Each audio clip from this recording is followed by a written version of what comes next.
The film begins with a story in 1968, showing a man named Paul who is taking his girlfriend, named Irish, to give her a surprise. I can't see. Hey. Now.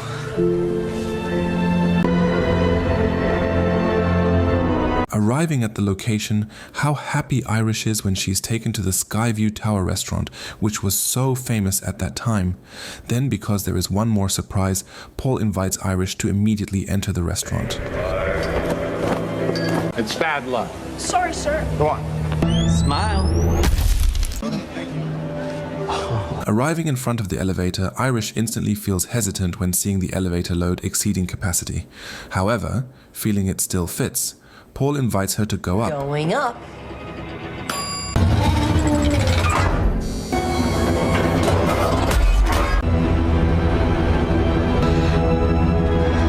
Tower, it's 494 feet and reinforced concrete and glass.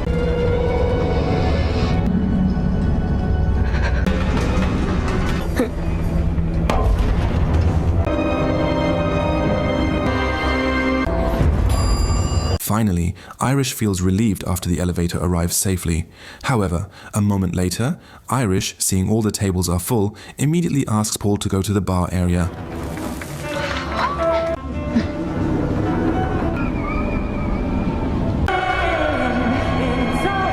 Seeing the height of this restaurant, Irish, who suddenly feels nauseous, rushes to the toilet.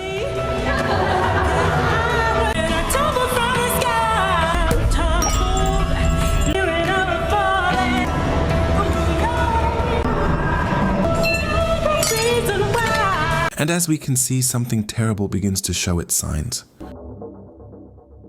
Returning from the restroom, Paul, who is about to give the surprise, immediately invites Irish to go to the peak of the tower.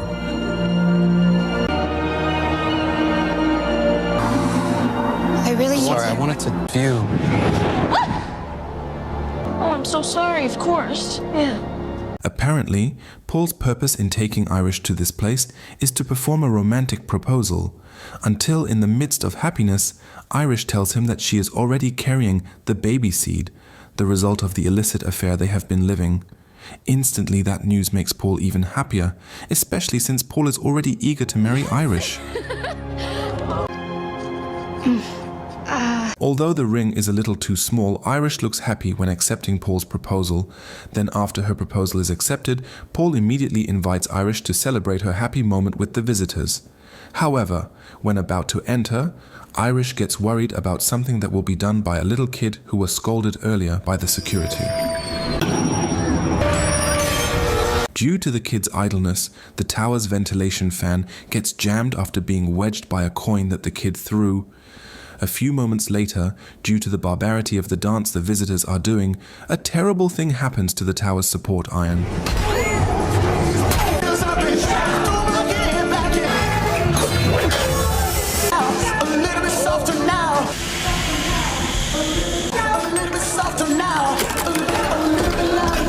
Until in the middle of the lively party, Irish panics when feeling a bad premonition that is about to happen.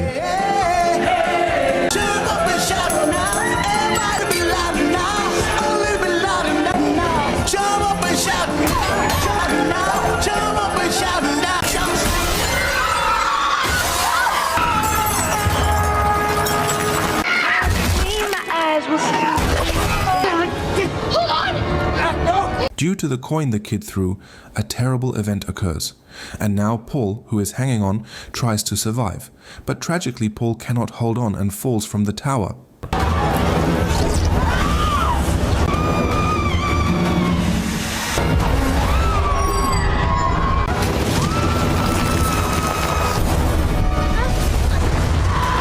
In the midst of the horror that occurs, an officer invites everyone to leave using the stairs. However, at that moment too, that demon kid instead sneaks off to save himself. When the demon kid is safe, the officer invites everyone to escape using the elevator.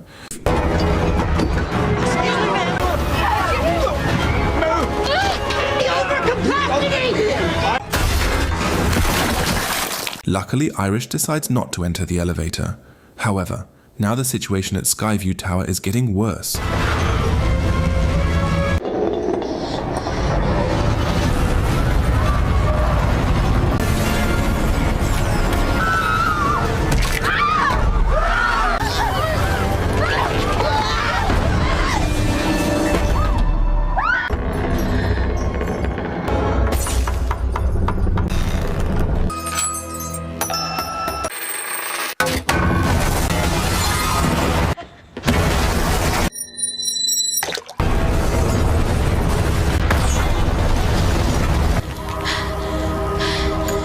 Damn it. The demon kid finally dies crushed by a piano.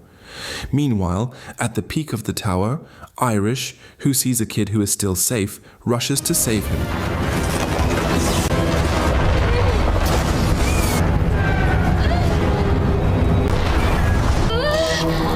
And now Irish, together with the kid, only hangs her hope on a ring stuck in the concrete iron.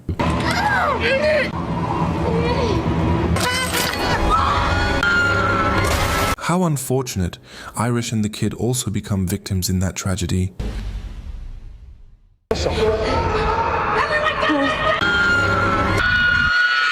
Long story short, 57 years later, a girl named Stephanie immediately wakes up when experiencing a terrible dream of Irish's death.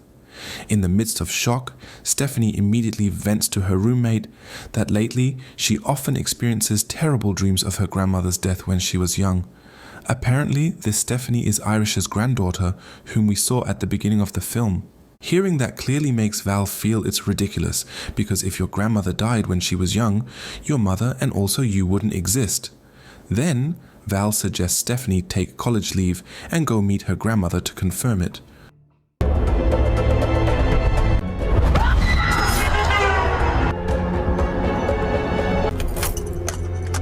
Hey, there she is! The next day, Stephanie's father named Marty is happy to see Stephanie's return.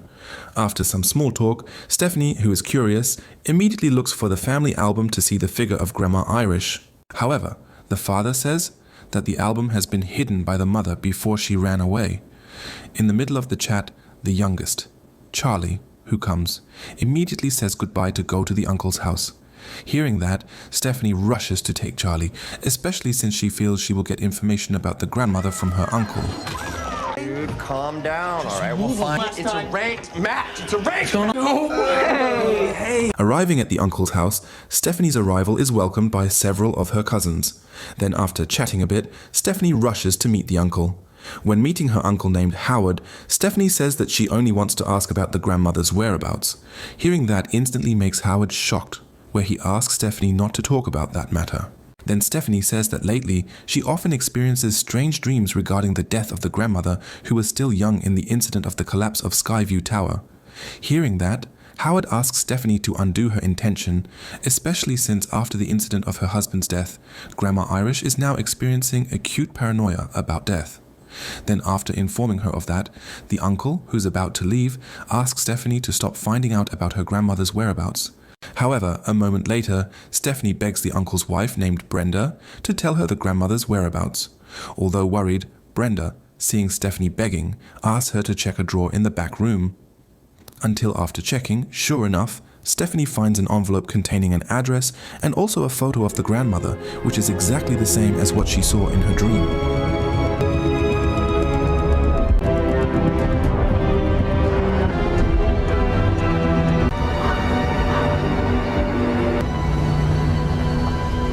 Short on time, arriving at the destination, Stephanie is surprised to see the situation of the grandmother's house, look like a survivor's base in The Walking Dead. Then using a radio, Irish asks Stephanie to leave immediately. Feeling the grandmother doesn't recognize her, Stephanie tells her that she is her granddaughter. After knowing that, Irish, who's about to open the gate, asks Stephanie to store all her luggage inside a box.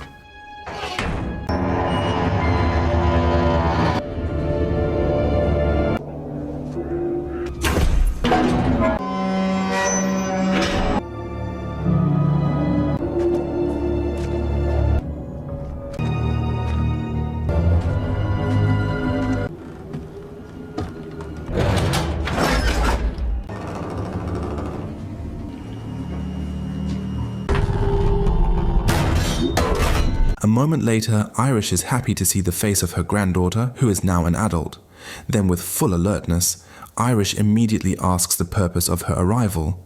Then Stephanie reveals that lately, she often experiences nightmares regarding the incident of the grandmother's death at Skyview Tower. Hearing that instantly makes Irish shocked. She says if the strange dream Stephanie experienced is a picture of her bad premonition 57 years ago, where at that time, Irish got a vision about a terrible incident that would happen. Apparently, when about to be proposed to, Irish, who felt a bad premonition, succeeded in anticipating the terrible incident that would happen at Skyview Tower, and her first step started from snatching the coin that the kid was about to throw. Iris? Don't play! It's a break. Everyone needs to get off now. Wait, no, get off! So, from that incident, Irish succeeded in saving many lives from the death that would happen. However, everyone she managed to save finally died according to the order of death at Skyview Tower, where the god of death began targeting the survivors because they were supposed to die at that time. And after decades of avoiding death, in the end, Irish has to give up too because recently the doctor diagnosed her with cancer. Then Irish informs her that she has recorded all signs of the presence of death. Then when Irish carries her notebook, she accidentally bumps into a magnifying glass which immediately reflects sunlight onto a hanging pot in her house.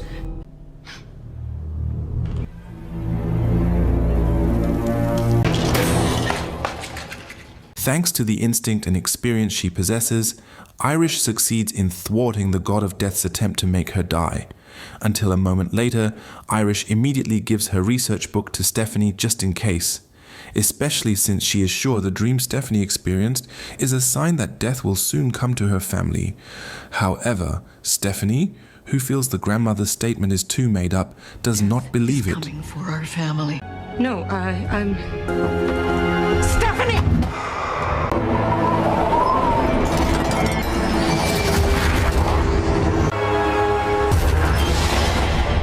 When a strange wind blows, Irish, who gets a bad premonition, intends to prove her words, especially since she realizes the cancer she suffers from is slowly eating away her body.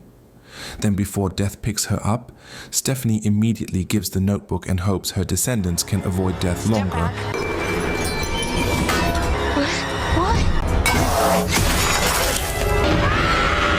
Instantly, Stephanie is severely shocked when witnessing the death of the grandmother, which is terrible. Short on time, after the funeral, Stephanie seems unable to believe it when what the grandmother said starts to be proven.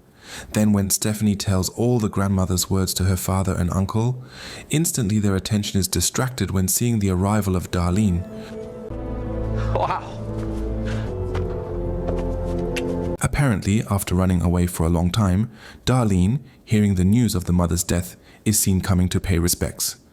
However, at that moment too, Stephanie, sick of seeing the mother's arrival, immediately leaves. The next day, Howard and his family are seen preparing a party to eliminate the sadness over Irish's passing. We've been together too long, like a worn out what's this letter I read? Like a piece of ginger in a feast beef stew, a shard of glass is seen camouflaged among a pile of ice. Then when Darlene arrives, Howard immediately welcomes the arrival of this younger sister. A moment later, they don't realize if in one of the drinks there is glass camouflaged as an ice cube. Then Uncle Howard, who is the eldest child of Irish's descendants, immediately invites his family to release sadness and tighten family relationships even more. In the middle of the warm atmosphere, instantly they panic when seeing Julia choking. However, luckily, Julia only choked on the ice cube she drank. Meanwhile, at Stephanie's house, she is seen busy studying her grandmother's notebook.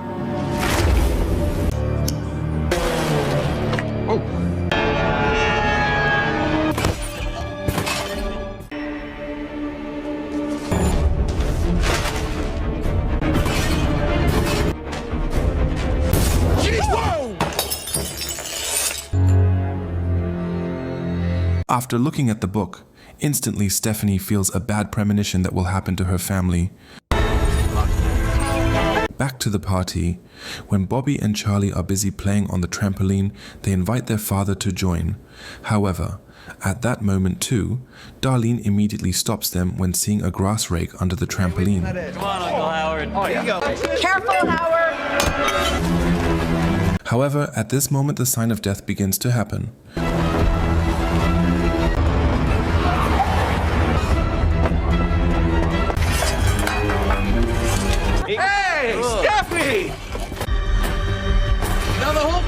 He's here! I'm glad you decided to come. Sorry. It's okay. With a deadly domino effect, Uncle Howard, who becomes Irish's eldest child, now has to die picked up by the god of death. Short on time after Uncle Howard's death, Stephanie, who checks Irish's notebook again, is instantly surprised when finding the name of someone with the initials JB, where Irish informs that JB is a person who is still safe until now. Approximately, who is this person? Is it Justin Bieber? Until the next day, while showing the timeline of Death of the Skyview Tower survivors, Stephanie tries to explain the chain reaction of the god of death's terror on her family, where she is sure that not long from now, all descendants of the grandmother will die sequentially. Because logically, if the grandmother was destined to die 57 years ago, all of us certainly wouldn't exist in this world. And now, after the grandmother died, the god of death will pick up all her descendants. Then Stephanie theorizes if Erik, who is the uncle's first child, will be the next target. And if all of Howard's descendants are finished, then death will continue to Darlene and her descendants. However, after hearing that crazy theory, her family, who doesn't believe, asks Stephanie to stop making things up. I'm worried about you. Stop it. No, you I'm can't. sorry, I didn't know. Please.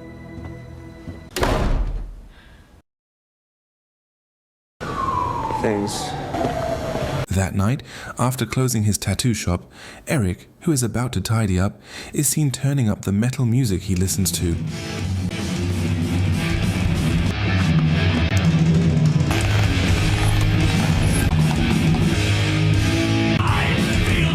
After seeing a photo of his togetherness with the father, Erik, who is now mellow, intends to tattoo his hand. Now it's only what you should know.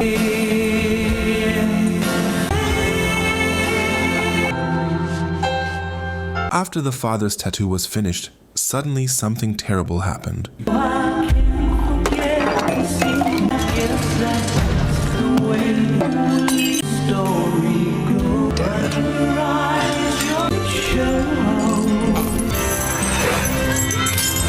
Very precise like a rice field cow, Erik panics when a chain decoration comes loose, hooking right onto his nose.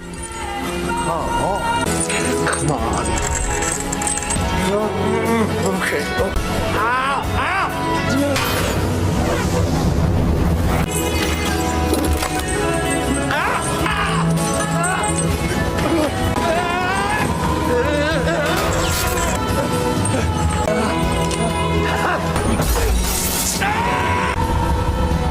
Is Erik okay? The next day, Stephanie, hearing Erik's tattoo studio experienced a fire, immediately takes Charlie to go ensure that.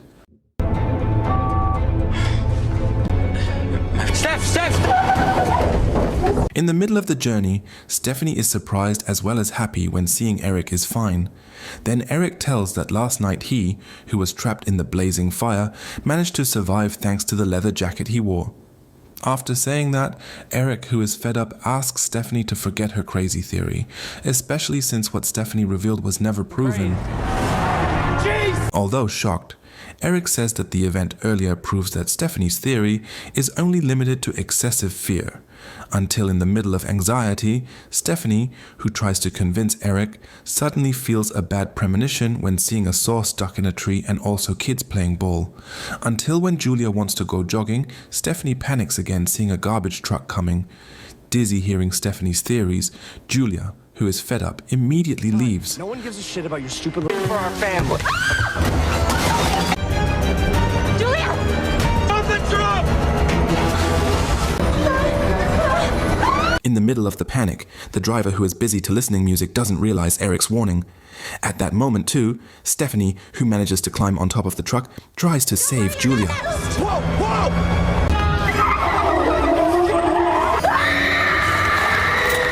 Truly a waste, Julia dies tragically crushed by the garbage compactor machine. Short on time, Brenda regrets not believing Stephanie's words. However, at that moment too, they are surprised because it wasn't Erik who became the victim after Howard. until in the middle of sadness, Brenda tells a dark secret that is astonishing.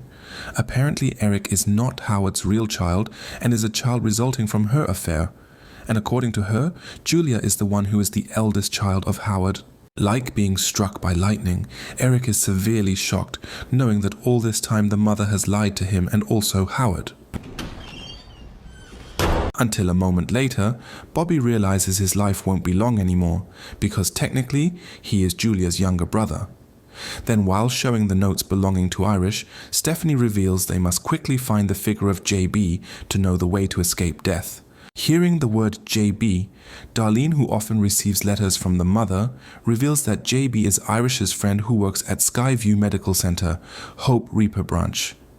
After knowing that, Stephanie, who doesn't want to waste time, immediately takes her family to go meet JB. Okay. Oi! However, a moment before leaving, Erik, who has made peace with the situation, decides to join.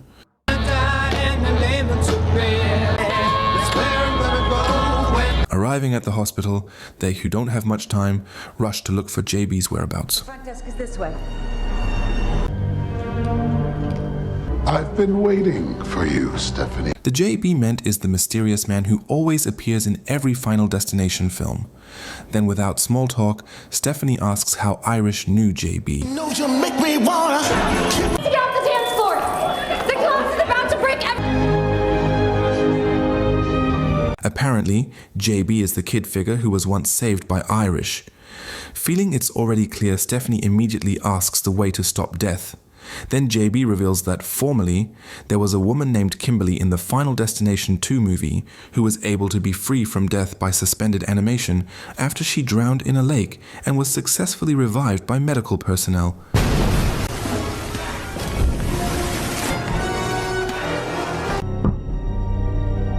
There are no known survivors. I have to die. I lost you for a minute there. Hearing that, Bobby, who feels unable to die first, chooses to surrender to the situation. Then JB says if Irish has died, it means his time is also near, because in Irish's vision, JB was saved by Irish. I'm retiring to enjoy. No. A few moments later, Erik, who doesn't want his younger brother to die quickly, asks Bobby to try. And apparently, Erik intends to utilize Bobby's peanut allergy so his brother dies, then he will revive him again, since now they are currently in a hospital. Yeah.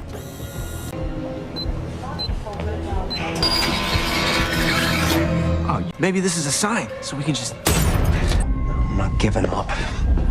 Can you help? It's all right, we work here.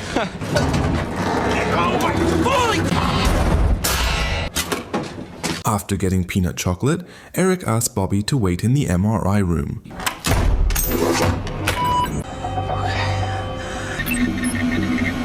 However, without them realizing, a document falling actually activates the MRI machine. After getting a wheelchair, Erik asks Bobby to eat his peanut chocolate, where after Bobby dies due to allergy, Erik will immediately take him to the ER. Although risky, Bobby tries to follow Erik's guide.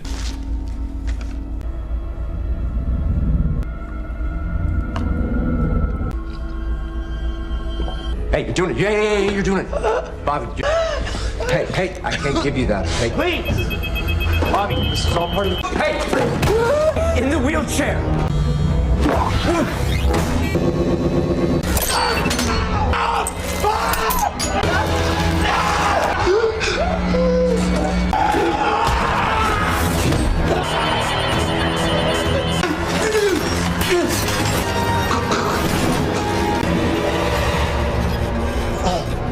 Like being fatalityed by Magneto, Erik dies with a body that is crushed. At that moment too, Bobby, who is wheezing, tries to take the antidote.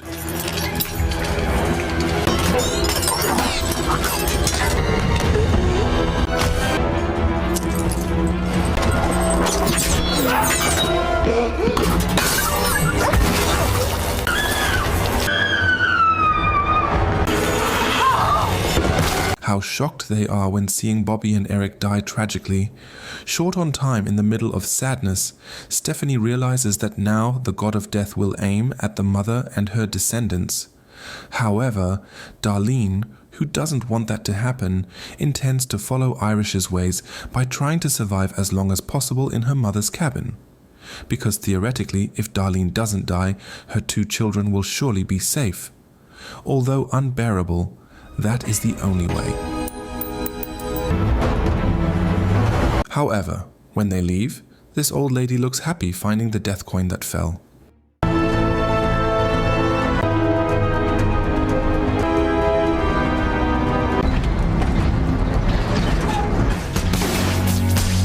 Arriving at the location, Stephanie starts feeling that the god of death will soon act. Then Stephanie asks her family to hold on.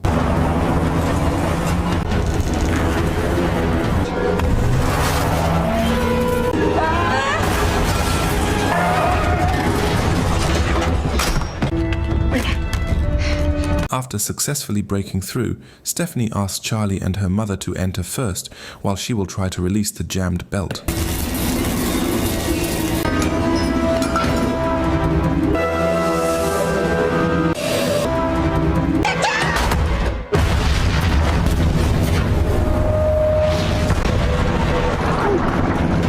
Unexpectedly, due to a gas leak, floating embers make the cabin explode. At that moment too, Stephanie, who is drowning inside the car, tries to free herself. Meanwhile, Darlene, who is still safe, tries to save Charlie, who is crushed by debris.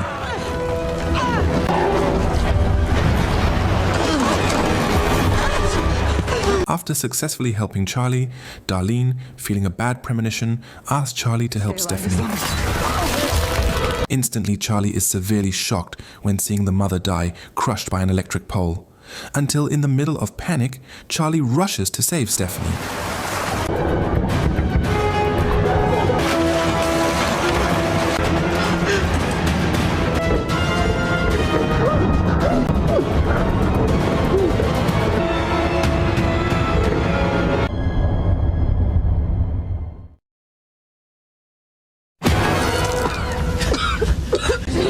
Just breathe. Breathe. Luckily, Charlie is still in time to save his sister who drowned. At that moment too, Stephanie feels relieved because she can return to life after experiencing death. And that means Stephanie and Charlie will be fine. However, she has to accept reality when knowing the mother has died. In the middle of sadness, Charlie invites his sister to go home. Well, there he is. Wow, okay, Charlie. Long story short, 1 week later, Charlie and his family prepare to attend the graduation party. Think she's still inside getting ready? Meanwhile in the park, the old lady who is hungry intends to buy a cake using the death coin she found.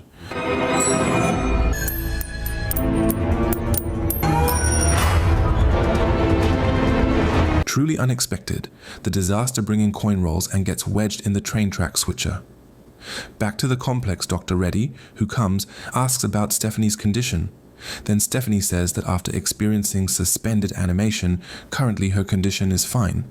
But at that moment too, Dr. Eddie, who had performed the treatment, reveals that in that incident Stephanie only experienced fainting and had not yet reached the stage of death. Hearing that, instantly Stephanie panics, especially since she starts feeling a bad premonition. Everything happens for a reason. Sweet.